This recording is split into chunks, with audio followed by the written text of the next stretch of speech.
गुरुजी के बोल चैनल पे आपका स्वागत है। चैनल को लाइक करें, शेयर करें, सब्सक्राइब करें।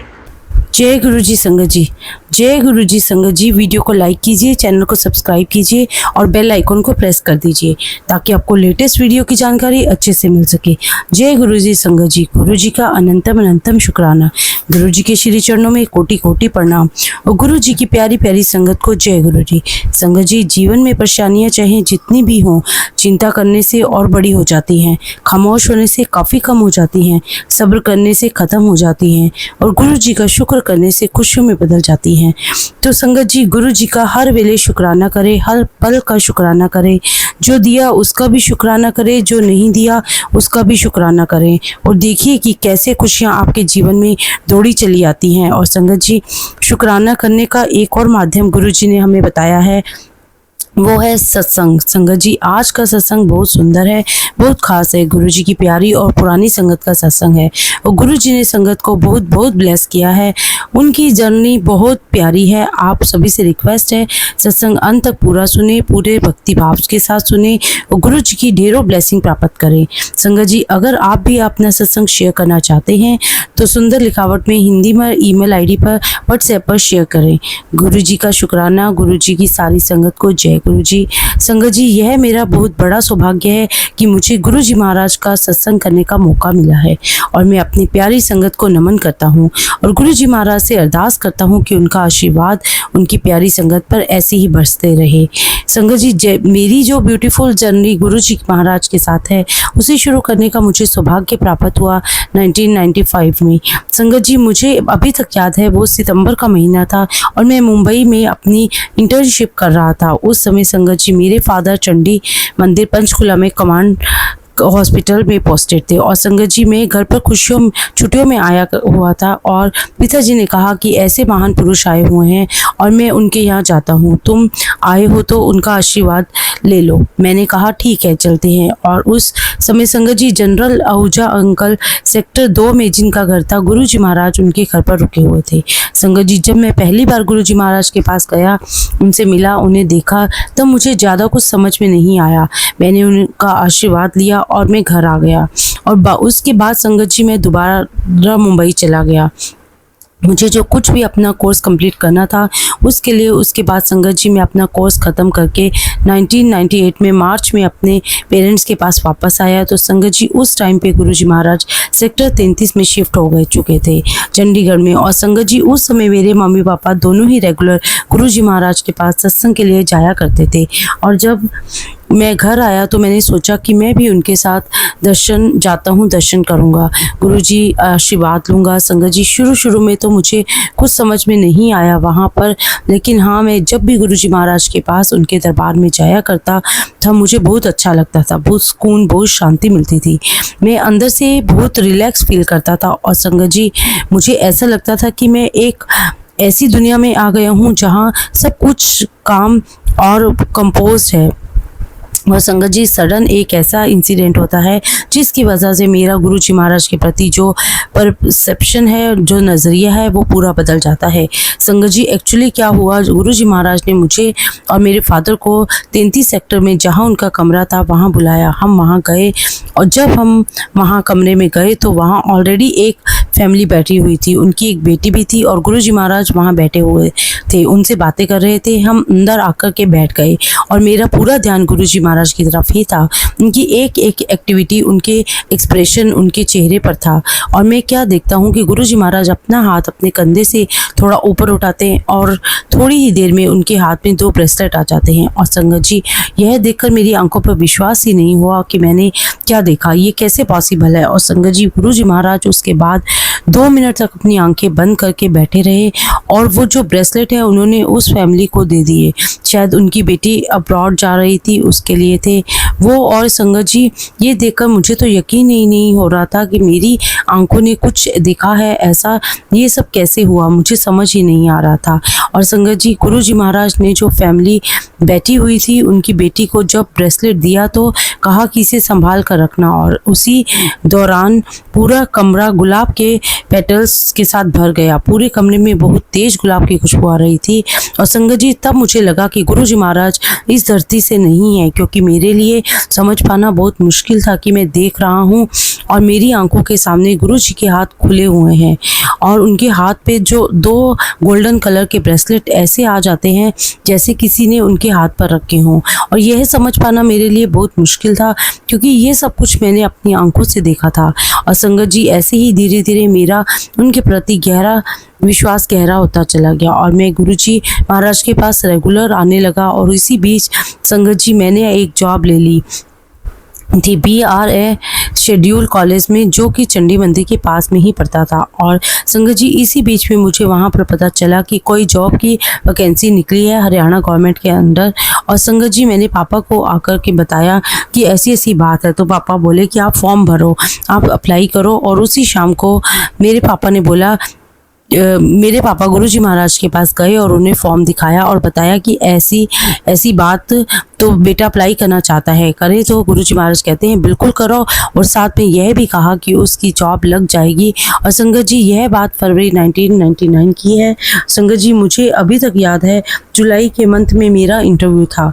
संगत जी, जब हम ऑलरेडी डिफेंस बैकग्राउंड से थे, और आप जानते हैं संगत जी कि स्टेट के अंदर जॉब लेना आसान नहीं होता है। और संगत जी, समीकरण ये ऐसे बने कि जो DGP हरियाणा के थे, उसके फादर जो खुद भी डिफेंस में थे, वो बीमार हो गए और उनकी तबीयत काफ़ी ख़राब थी। उन्हें PGI में एडमिट किया गया था। लेकिन संगत जी, PGI में ठीक ही नहीं हो रहे थे। और इसी बीच में संगत जी, उनके फादर को कमांडर हॉस्पिटल में शिफ्ट कराया गया और उनका जो ट्रीटमेंट था वो मेरे फादर के अंडर में ही हो रहा था। और संगत जी, धीरे धीरे मेरे फादर का जो ट्रीटमेंट है उन्हें लग गया और वह धीरे धीरे इम्प्रूवमेंट करते चले गए और वह खुश थे। और उनके फादर का इलाज ठीक से हो गया और वो रिकवर कर गए। और DGP सर ने कहा था कि मेरे फादर को कि अगर आपको कभी भी कोई काम पड़े तो मुझे ज़रूर याद करना। और तभी संगत जी, जब मैं इंटरव्यू के लिए जा रहा था तो मेरे फादर को याद आया कि DGP साहब हैं, मैं उनसे बात कर लेता हूँ। उन्होंने मुझे कहा था कि फादर ने गुरुजी महाराज को बताया। गुरुजी महाराज ने कहा कि हाँ ठीक है, बात कर लो। और संगत जी, जैसा कि मैंने बताया कि मेरा इंटरव्यू जुलाई मंथ में था और मेरा इंटरव्यू कुछ खास नहीं गया था। और संगत जी, शाम को ही फ़ोन आ गया कि उसके बेटे का सिलेक्शन हो गया है। और संगत जी, जबकि रिज़ल्ट अक्टूबर में निकलना था और संगत जी, रिज़ल्ट डिक्लेयर हुआ, मेरा सिलेक्शन हो चुका था और मैंने दिसंबर में जॉब को ज्वाइन कर लिया। संगत जी, जब मैंने जॉब को ज्वाइन किया तो मैंने कोशिश की और मेरा इंटरव्यू कुछ खास नहीं गया था। और संगत जी, शाम को ही फ़ोन आ गया कि आपके बेटे का सिलेक्शन हो गया है। और संगत जी, जबकि रिज़ल्ट अक्टूबर में निकलना था और संगत जी, रिज़ल्ट डिक्लेयर हुआ, मेरा सिलेक्शन हो चुका था और मैंने दिसंबर में जॉब को ज्वाइन कर लिया। संगत जी, जब मैंने जॉब को ज्वाइन किया तो मैंने बहुत कोशिश की, बहुत हाथ पैर मारे कि मुझे पोस्टिंग जो है घर के आसपास ही कहीं मिल जाए, पंचकुला के आसपास कहीं मिल जाए। लेकिन संगत जी, मुझे पोस्टिंग मिली गुड़गांवा। और संगत जी, गुड़गांवा में गुरुजी महाराज थे, तब गुरुजी वहाँ जा चुके थे। और जब मैं गुरुजी महाराज के दरबार में गया तो मुझे कहा गुरुजी महाराज ने कि मैं तेन इत्थे ही रखना है, आपने कॉल ही। तो संगत जी, मेरी जितनी भी सर्विस रही है वह इसी एरिया के आसपास रही है। और गुरुजी महाराज मुझे कहा करते थे कि तू गरीबों की सेवा किया कर। और संगत जी, आज भी मैं गुरुजी महाराज की आज्ञा का पालन कर रहा हूँ। मैं जहाँ कहीं भी पोस्टेड रहता हूँ, अगर मेरी पोस्टिंग रूरल एरियाज़ में है, गांव के क्षेत्र में है, तो मैं कोशिश करता हूँ कि जो इलाज है वो लोगों का मैं फ्री कर सकूँ या कम से कम इलाज में कर सकूं। तो संगत जी, जैसा कि मैंने बताया कि किस प्रकार से मेरी गुरुजी महाराज के साथ जर्नी रही, तब यहाँ तक कि मैं कैसे जुड़ा और मेरा विश्वास कितना अटूट बनता चला गया। संगत जी, मैं आपको थोड़ा सा दोबारा पीछे ले जाऊँगा। जैसा कि मैंने आपको बताया कि मेरे फादर जी की पोस्टिंग थी चंडी मंदिर पंचकुला में थी, कमांडर हॉस्पिटल में एंड सीनियर एडवाइज़र। तो कभी कभी गुरुजी महाराज मेरे फादर के ऑफिस में आ जाया करते थे। एक बार गुरुजी फादर के ऑफिस में गए और कहा, मेरा ना डॉक्टर साहब एक काम करो, टेस्ट करा दो। और संगत जी, मेरे फादर ने अपने लैब असिस्टेंट को बुलाया और कहा कि ब्लड सैंपल ले लो और जो भी सारे टेस्ट होते हैं वो सारे टेस्ट करके रिपोर्ट लेकर आ जाओ। लैब असिस्टेंट सारे ब्लड सैंपल ले गया। उनको आधा पौना घंटा से ज़्यादा हो गया और वो अपनी रिपोर्ट लेकर ही नहीं आ रहा था। और संगत जी 1 घंटे के बाद जब वो लैब असिस्टेंट नीचे आता है, लेकिन जब वो नीचे आया तो उसके चेहरे की हवाइयाँ उड़ी हुई थी, बहुत टेंस दिख रहा था।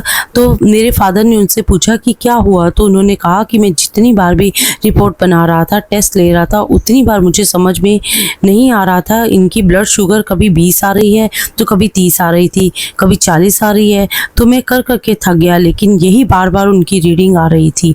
मुझे समझ में नहीं आ रहा था कि ये इंसान जिंदा कैसे है।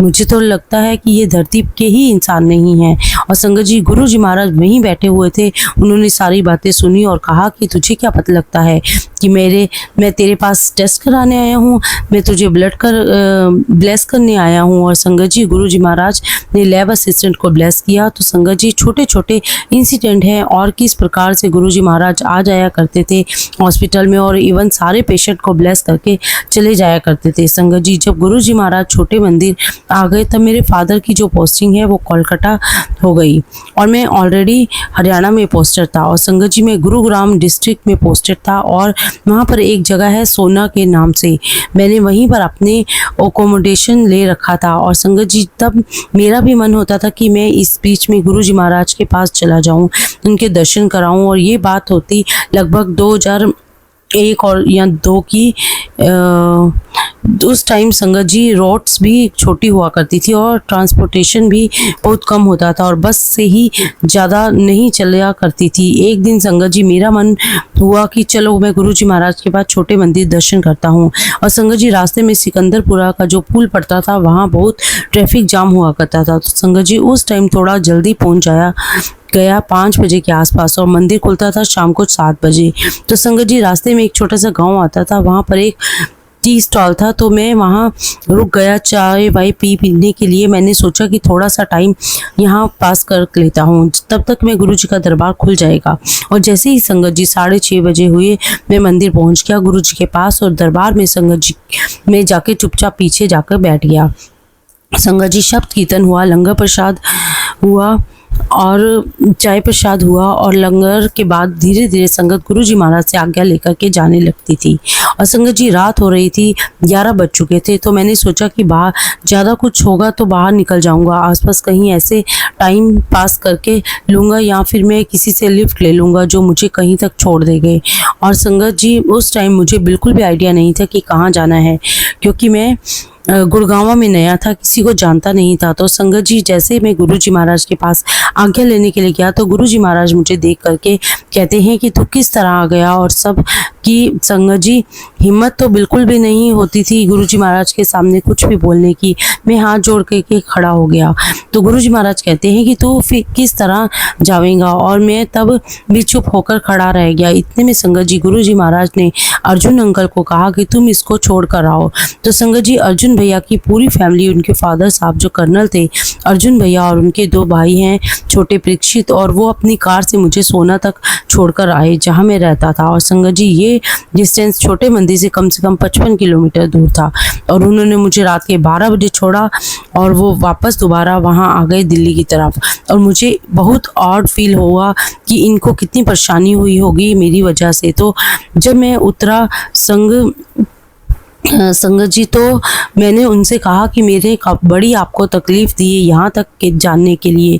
तो उन्होंने कहा कि अरे तकलीफ़ किस बात की, यह तो गुरु जी महाराज का आदेश था, यह तो हमारे लिए उनकी ब्लेसिंग थी, इसमें तो हमारी कुछ ज़रूर कर्म खटने थे। और संगत जी मैं घर में जाकर के बैठा तो मैंने सोचने पर मजबूर हो गया कि मैं कहाँ इतना छोटा सा मामूली सा इंसान, लेकिन गुरु जी महाराज की दयालुता देखी, उन्होंने मेरे बारे में भी सोचा, मेरी भी चिंता की और मुझे सही सलामत घर तक पहुंचाया। और संगत जी मैंने हाथ जोड़ के गुरु जी महाराज का नमन किया, उन्हें बहुत बहुत शुक्राना किया। और संगत जी इसी प्रकार से टाइम बीतता चला गया और महीना हो गया और फिर से मन में इच्छा पैदा हुई कि चलो मैं चलता हूँ गुरु जी महाराज के दर्शन करने जाता हूँ। और संगत जी गुरु जी महाराज के पास दोबारा पहुंच गया तो हमेशा की तरह जैसे संगत आती थी तो चली जाती थी। दरबार सज गया, शब्द कीर्तन हुए, चाय प्रसाद लाए, लंगर प्रसाद हुआ और लंगर के बाद सभी संगत गुरुजी महाराज के पास अपनी आज्ञा लेने के लिए पहुंच गया। और संगत जी मैं भी उठूं कभी कि मैं कैसे जाऊं गुरुजी महाराज के पास, पर खैर मैं भी लाइन में लग गया गुरुजी महाराज के पास आशीर्वाद लेने के लिए। और जैसे ही मैं गुरुजी महाराज के सामने गया, गुरुजी महाराज ने मुझे वहीं पूछा तो फिर आ गया। मैं वहीं हाथ जोड़ के खड़ा रहा और संगत जी वहाँ दरबार में बिल्ला साहब की शायद नाती या पोती थी जिसका नाम बिंदा था। तो गुरुजी महाराज ने कहा उनसे कि अपने ड्राइवर को वो कि इसे छोड़कर आए। और संगत जी मैं वहाँ सोच में पड़ गया कि देखो गुरुजी महाराज अपनी एक एक संगत का कितना ख्याल रखते हैं। और जो उनका ड्राइवर था वो मुझे सोना तक छोड़कर आया, जैसा कि मैंने बताया कि 50 किलोमीटर का डिस्टेंस था। और संगत जी मैंने गुरुजी महाराज का बहुत बहुत शुक्राना किया। तो संगत जी मुझे बताने का मतलब यह है कि देखिए गुरुजी महाराज अपनी एक एक संगत का कितना ध्यान रखते हैं। संगत को कब आना है, कैसे आना है, कैसे जाना है, हर चीज़ का वो ख्याल रखते थे। और संगत जी ऐसे ही करके 2-3 महीने और निकल गए और फिर से मेरे मन में तीव्र इच्छा हुई कि गुरुजी महाराज के दर्शन करके आता हूँ। उसी प्रकार से मैंने एक बस पकड़ी और गुरुजी महाराज के दरबार में पहुंच गया। अब इस बार संगत जी क्या हुआ कि सारी संगत चली गई, रात के 3-4 बज गए रहे होंगे और मैं था और लगभग 2-4 संगत और रही होगी। और संगत जी अब तो मेरी हिम्मत ही नहीं हुई कि मैं गुरुजी महाराज के सामने जाऊं और आज्ञा लूं। और संगत जी गुरुजी महाराज उठे और वहीं आसपास थोड़ा चहलकदमी करने लगे और उनकी दृष्टि मुझ पर पड़ गई। तो गुरुजी महाराज मुझे देखते बोलते हैं कि तू ऐसे ही है, तू ज्ञानी, तू क्यों जाएगा। अब संगत जी मैं हाथ जोड़ के फिर से गुरुजी महाराज के सामने खड़ा हो गया।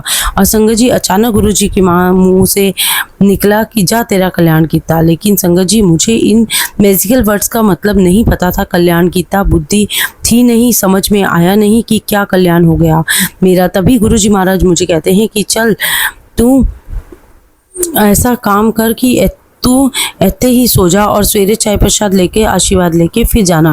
और संगत जी मैंने गुरुजी महाराज को हाथ जोड़ा और ये मेरा सौभाग्य रहा कि मैं उस रात को गुरुजी महाराज के छोटे मंदिर में ही सोया। और संगत जी मुझे याद है आज भी वो वहाँ जो मुझे नींद आई वैसी नींद मुझे कभी नहीं आई। मुझे याद है बस मैंने आंखें बंद करी और कब सुबह हो गई मुझे पता ही नहीं चला। सेवादार अंकल आए, उन्होंने मुझे चाय प्रसाद दिया, मैंने चाय प्रसाद ग्रहण किया और जैसे गुरुजी महाराज की आज्ञा थी मैंने उनके कमरे के दरवाजे के बाहर से उन्हें माथा टेका, आशीर्वाद लिया और मैं चला गया। तो संगत जी बताने का मतलब यह है कि इतना प्यार, इतनी इज्जत, इतनी रिस्पेक्ट, इतनी ममता गुरुजी महाराज ने हमें दी है, सभी संगत को दी है और सभी अभी तक वो भी संगत को देते आ रहे हैं। और मैं गुरुजी महाराज से अरदास करता हूँ कि उनका यह प्यार अपनी सारी संगत पर ऐसे ही बना रहे। अब संगत जी मेरी ब्यूटीफुल जर्नी गुरुजी महाराज के साथ चलती रही। अब संगत जी मेरी लाइफ में वो मोमेंट आ गया था जहाँ मैंने हर चीज़ के लिए सोचना छोड़ दिया था, क्योंकि मन में इस बात का सुकून था कि गुरुजी महाराज मेरे साथ हैं, जो कुछ करना है मैं उन्हें ही करना है, जो निर्णय लेंगे गुरुजी महाराज ही लेंगे। और बस संगत जी इसी प्रकार से टाइम निकलता चला गया और इसी बीच से मेरे फादर का ट्रांसफ़र कोलकाता से लखनऊ हो गया। और संगत जी जब मेरे फादर का ट्रांसफ़र हुआ तो गुरुजी महाराज ने मेरे फादर से कहा कि ये जो तेरी ट्रांसफ़र है इसको तू चेंज करवा ले। और संगत जी आपको तो पता है आर्मी में इतनी जल्दी ट्रांसफ़र चेंज नहीं होती है और मेरे फादर साहब ने भी बहुत कोशिश की लेकिन ट्रांसफ़र चेंज नहीं हुआ और मेरे फादर को लखनऊ ज्वाइन करना पड़ा। और लखनऊ ज्वाइन करने के बाद मेरे फादर की थोड़ी सी तबीयत ख़राब हुई और मेरे फादर को हॉस्पिटल में एडमिट कराया गया। वहाँ पे उनके सारे टेस्ट हुए। संगत जी मेरे फादर को डायग्नोज हुआ कि उन्हें लिंक नोड का कैंसर है और वो भी स्टेज 2 का ग्रेड 4 का। और देखिए संगत जी गुरुजी महाराज ने रोकना था कि तुम वहाँ मत जाओ, लेकिन जो होनी थी वो तो होना ही है। और मेरे फादर RNR हॉस्पिटल में 7 महीने रहे, वहाँ उनकी कीमोथेरेपी चली और गुरुजी महाराज का आशीर्वाद रहा कि उनका सब कुछ ठीक ठाक रहा। और संगत जी जब मेरे फादर का कीमोथेरेपी होता था तो मान लीजिए कि जैसे आप कीमोथेरेपी हैं तो मैं गुरुजी महाराज के दरबार में होता था और उनके पास ही बैठा रहता था। तो गुरुजी महाराज के चरणों में जो हार फूल मालाएं होती थी वो गुरुजी महाराज एक माला मुझे देते और कहते कि इसे ले जा घर पे, इसे पानी में भिगो, पानी में डुबो और उस पानी से अपने पापा को नहला और हिलाने के बाद वापस मेरे मंदिर में आना, ऐसा गुरुजी महाराज ने मुझे आदेश दिया। और संगत जी, मैं फूलों की वो माला लेकर छोटे मंदिर से सीधे RNR हॉस्पिटल जाया करता था। और आप मानोगे नहीं संगत जी, इतनी हाई सिक्योरिटी वहाँ हुआ करती थी कि आर्मी की मुझे रोकता नहीं था कोई भी। और संगत जी, मैं रात के 12 बजे फादर के पास पहुंचता था। हॉस्पिटल में फूलों की माला को पानी में डालता था, उन्हें नहला आता था और दोबारा मैं फिर गुरु जी के दरबार में जाता था। और जब अगले दिन कीमो हुआ करती थी तो मैं उनके पास जाया करता था, वहीं रहता था और मेरे फादर बड़े आराम से अपनी कीमोथेरेपी लेते थे। लेकिन वहीं दूसरी ओर संगत जी, बाकी लोग जो पेशेंट वहाँ पर अपनी कीमोथेरेपी ले रहे थे, उनकी बहुत बुरी हालत थी। कोई वॉमिटिंग, अलग तरीके तकलीफ़ें थी, लेकिन मेरे फादर बहुत आराम से लेटे होते थे और बहुत अच्छे से वे अपनी पूरी साइकिल कंप्लीट करवाया करते थे। और संगत जी, मेरे फादर की 6 साइकिल हुई कीमोथेरेपी की और हर बार गुरुजी महाराज से मैं फूलों की माला लेकर जाया करता था और उन्हें लाता था और बड़ी स्मूथली उनकी कीमोथेरेपी हुई।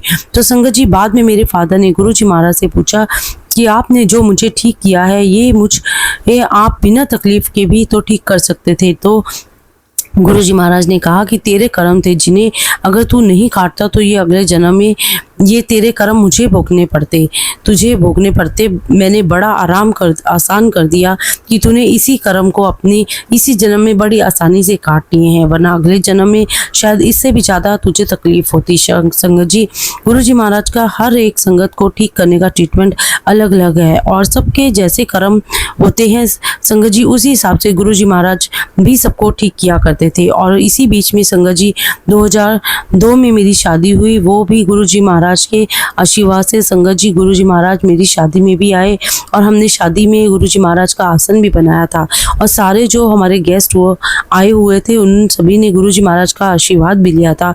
और इसी बीच में संगत जी 2004 में हमें एक बिटिया हुई और उनका नाम भी गुरुजी महाराज ने ही रखा। और संगत जी, मेरी बेटी जब हुई तो 20 दिन के बाद हम उनको सबसे पहले छोटे मंदिर ही लेकर गए। मुझे अभी तक याद है, जहां हम बैठे थे वहीं से गुरुजी महाराज के कमरे का दरवाज़ा खुलता था और मेरी मदर ने मेरी बेटी को अपनी गोद में लिया हुआ था। और जैसे ही गुरुजी महाराज आए तो सब खड़े हुए, तो मेरी मदर भी खड़ी हुई और मेरी बेटी मेरी माँ के हाथ में थी। और सभी ने ऑब्जर्व किया कि जैसे ही गुरुजी महाराज आए और जैसे ही गुरुजी महाराज उनके सामने से निकले, उनके हाथ ऑटोमेटिक संगत जी ऐसे हो गए जैसे कि वह नमस्कार कर रही हो। और ये सारी संगत ने वहाँ देखा। और इसी बीच में मेरे फादर ने गुरुजी महाराज से पूछा कि बेटी का नाम क्या रखें। तो गुरुजी महाराज ने कहा कि मैं 10 दसांगा। अब संगत जी, महीना निकल गया, 1.5 महीना निकल गया, 2 महीने निकल गए, हमारे पास बिटिया का नाम तक नहीं आया था। और संगत जी, हमें हर कोई टोकने लग गया था कि अभी तक तुमने बच्ची का नाम क्यों नहीं रखा। तो हम उनको यही कहा करते थे कि बस गुरुजी महाराज इसका नाम रखेंगे। तो संगत जी, सभी रिश्तेदार बोलने लगे कि कैसे गुरु हैं आपके, आप भी लोग नाम रख सकते हो, क्यों इंतज़ार कर रहे हो। तो फादर साहब ने कहा कि नहीं, हमारे जो गुरुजी महाराज हैं वो जब वो आज्ञा देंगे, जब वो नाम रखेंगे तभी इसका नाम रखा जाएगा।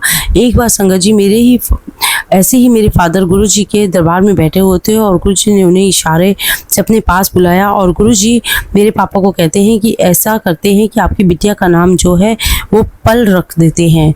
और संगत जी, गुरुजी महाराज ने इस प्रकार से मेरी बेटी का नाम पल रख दिया। और हमें अब समझ में आया कि पल मतलब मोती होता है।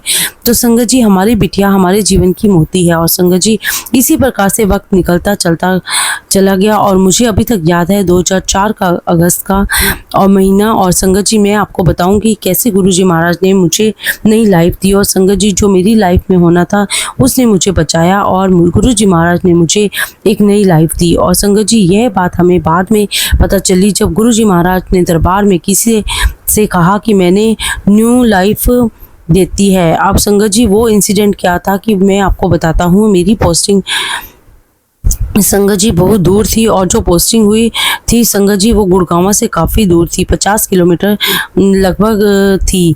और संगत जी इसी बीच तब तक मेरी शादी हो चुकी थी। और संगत जी यह बात 2004 की है। और संगत जी बीच बीच में गुरुजी महाराज मेरे पेरेंट्स को सुबह के वक्त छोटे मंदिर बुला लिया करते थे।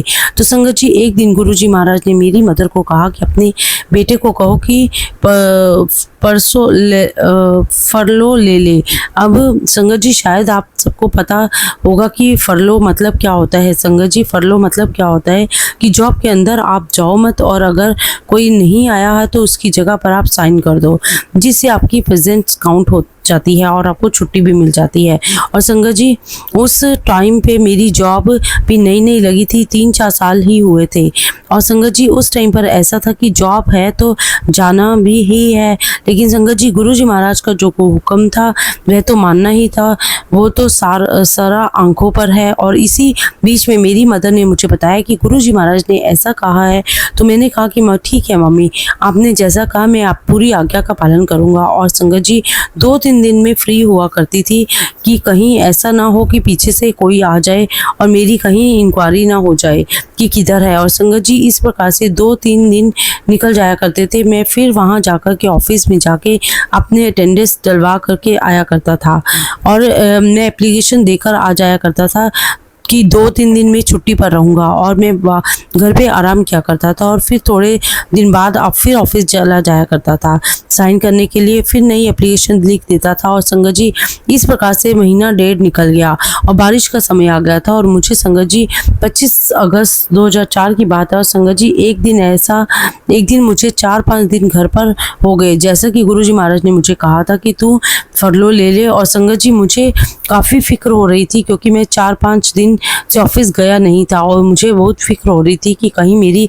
इंक्वायरी ना बैठ जाए। संगत जी मैं अपने घर से राजीव चौक जाया करता था, राजीव चौक पर स्कूटर पार्क करके वहाँ से बस पकड़ता था। और संगत जी उस दिन काफ़ी बारिश थी, और मुझे अच्छे से याद है उस दिन जो वो सीज़न की लास्ट बारिश थी, और बहुत मूसलाधार बारिश हो रही थी। और संगत जी फिर मैंने स्कूटर स्टार्ट किया और बारिश में ही राजीव चौक पहुंचा, और मैंने स्कूटर पार्क किया और बस पकड़ी और मैं ऑफिस चला गया। और संगत जी उस दिन मैं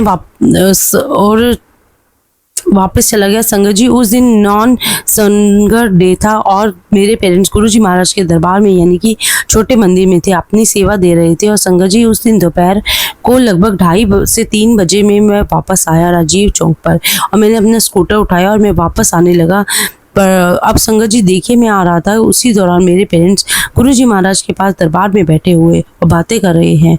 संगत जी मैं ऑन द वे आ रहा था और बारिश बहुत मूसलाधार हो रही थी। और संगत जी एक क्रॉसिंग ऐसा आया जहाँ पर कलिस बैंक कर रही थी, ऑफिस नहीं गया था, और उसे बड़ी चिंता लग रही थी कि कहीं कोई पीछे से बातचीत ना हो जाए, कोई इंक्वायरी ना हो जाए, और तो वह एक बार होकर आना चाहता था। और गुरुजी फिर एकदम से कहते हैं कि वक्त का पता नहीं होता। अब संगत जी वहीं दूसरी ओर मैं अपनी गाड़ी पर जा रहा था, और सामने से जो स्कूल की वैन आती है जिसमें बच्चों को छोड़ने जाते हैं, उस वैन के साथ मेरी बहुत तरीके से टक्कर हो गई।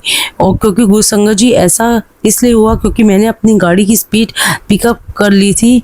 संगत जी मेरी स्कूटर टूट गई, मेरा हेलमेट टूट गया और मैं नीचे गिर चुका था। और वन में से 2-4 लोग निकले, उन्होंने मुझे उठाया और मुझसे पूछा कहाँ रहते हो। मैंने घर का एड्रेस बताया और उन लोगों ने मुझे वहाँ पर छोड़ा। मेरे नाक से बहुत खून आ रहा था, और जैसे मैं घर पहुँचा मेरी वाइफ ने मुझे देखा, और उसे देख करके इतनी फिक्र हुई, उसने मेरे मम्मी को फ़ोन कर दिया। तो संगत जी मेरी वाइफ ने जब मेरी मदर को फ़ोन किया, और मेरी मदर ने कहा, जब गुरुजी को बताया कि मेरे बेटे का ऐसे ऐसे एक्सीडेंट हो गया है, तो मेरी मदर गुरुजी को कहती है मैं तो कहीं नहीं जाऊंगी, मैं यहीं रहूंगी।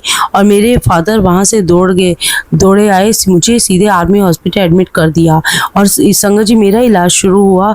मेरे तो वैसे तो सब कुछ ठीक था, लेकिन मेरी नाक में चोट आई हुई थी, मेरी नाक में और थोड़े लिप्स पर स्टिचेस आए थे। और गुरुजी महाराज ने मेरे फादर को कहा था कि इसको वहीं स्टिचेस लगवा करके इलाज करवा के छोटे मंदिर ले आना।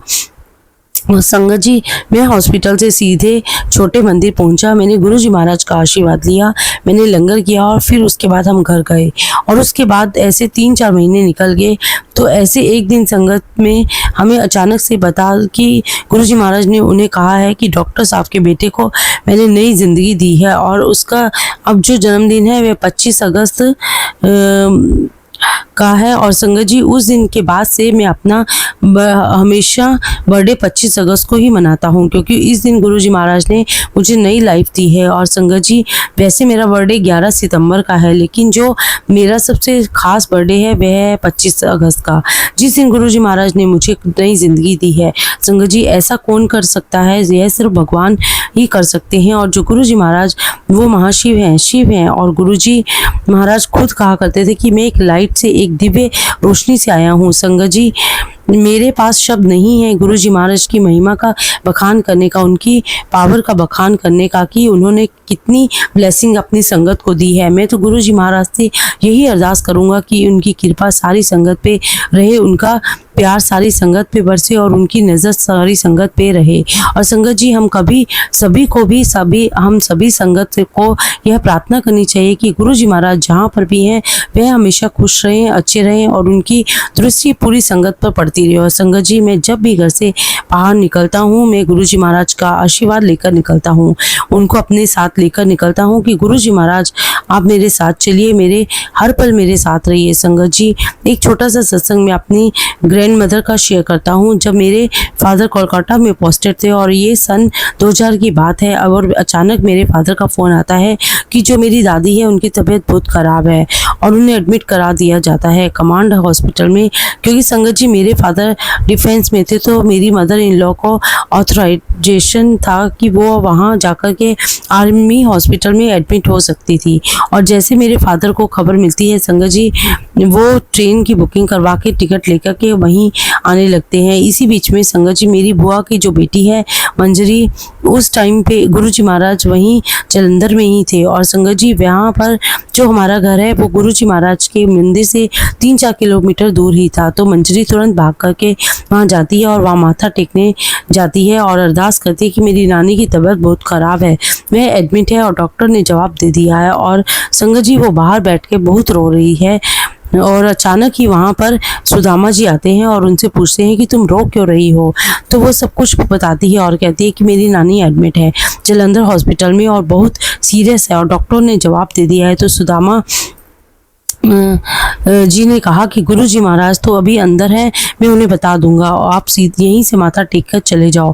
फिर बाद में हमें सुदामा जी ने बताया कि गुरुजी ने कहा कि मैंने तो नानी 5 साल देते, आप मानोगे नहीं संगत जी, मेरे फादर जैसे ही हॉस्पिटल में पहुंचे हैं अपनी मदर को देखने के लिए, मेरी दादी अपने हॉस्पिटल के बेड पर बहुत आराम से बैठी हुई है and she is perfectly fine. और उन्हें तुरंत घर पे ले आते हैं। और यह बात 2000 की है। और जैसा कि गुरुजी महाराज ने कहा था कि मैंने 5 साल उनको लाइफ दे दी है, तो मेरी दादी जी की जो डेथ है वह 2005 में ही होती है। और ऐसे ही संगत जी गुरुजी महाराज की ने कितनी ही संगत को नया जीवन दिया है और नई लाइफ दी है। बस संगत जी मैं तो गुरुजी महाराज से यही अरदास करूँगा कि उनकी कृपा, उनकी अनुकंपा हम सभी संगत पर निरंतर बरसती रहे। और संगत जी हमें गुरुजी महाराज के चरण में जगह मिलती रहे। जय गुरु जी, शुक्राना गुरु जी।